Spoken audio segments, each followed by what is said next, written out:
പ്രധാനമന്ത്രി നരേന്ദ്രമോദിയും മുൻ BJP ദേശീയ അധ്യക്ഷനും അതുപോലെ കേന്ദ്രമന്ത്രിയുമായ നിതിൻ ഗഡ്കരിയും സ്വരച്ചേർച്ചയിലല്ല ഉള്ളത്.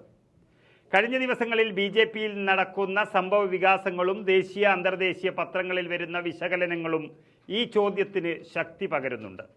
മോദി അമിത്ഷാ കൂട്ടുകെട്ടും ഗഡ്കരി വിഭാഗവും തമ്മിലുള്ള ഭിന്നത വർഷങ്ങളായി തുടരുന്നു എന്നത് പരസ്യമായ രഹസ്യമാണ്. എന്നിരുന്നാലും നാഗ്പൂരിൽ ഗഡ്കരിയെ പരാജയപ്പെടുത്താൻ മോദിയും അമിത്ഷായും ഫട്നാവിസും ഒരുമിച്ച് പ്രവർത്തിച്ചുവെന്ന് ശിവസേന നേതാവ് സഞ്ജയ് റാവത്ത് അടുത്തിടെ പറഞ്ഞിരുന്നു.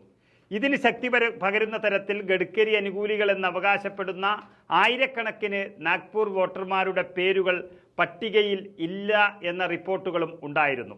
തെരഞ്ഞെടുപ്പ് സമയത്ത് ഗഡ്കരിയെ പിന്തുണച്ച് നരേന്ദ്രമോദിയും അമിത്ഷായും പ്രചരണത്തിന് ഇറങ്ങിയില്ല. BJPയുടെ താരപ്രചകരുടെ പട്ടികയിൽ നിന്ന് ഗഡ്കരിയുടെ പേരും നരേന്ദ്രമോദി ഒഴിവാക്കി.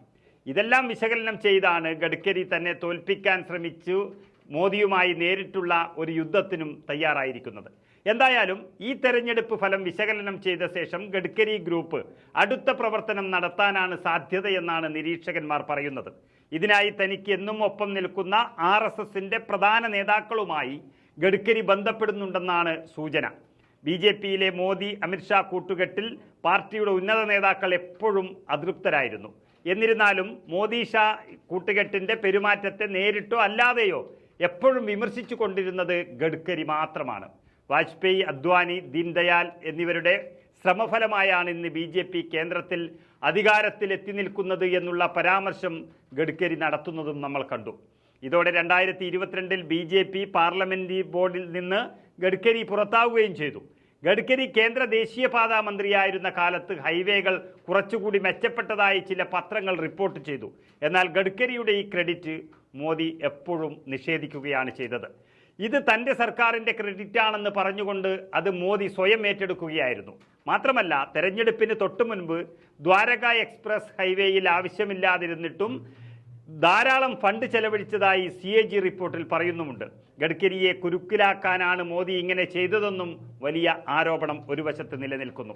സ്വന്തം നാടായ മഹാരാഷ്ട്രയിൽ വരേണ്ട ഫോക്സ്കോൺ പോലുള്ള വമ്പൻ കമ്പനികളും വിമാന നിർമ്മാണവും ഗുജറാത്തിലേക്ക് മോദി മാറ്റിയതും ഗഡ്കരി മോദി യുദ്ധത്തിൻ്റെ ഒരു ഫലമാണ്. തെരഞ്ഞെടുപ്പിന് ശേഷം മോദി അമിത്ഷാ ജോഡിക്കെതിരെ ഗഡ്കരി വിഭാഗം അട്ടിമറി നടത്തിയേക്കുമെന്ന റിപ്പോർട്ടുകളുമുണ്ട്. എന്നാൽ ഗഡ്കരി പ്രശ്നം ഉണ്ടാക്കിയാൽ അദ്ദേഹവും അപകടത്തിലാകുമെന്നതാണ് സൂചന.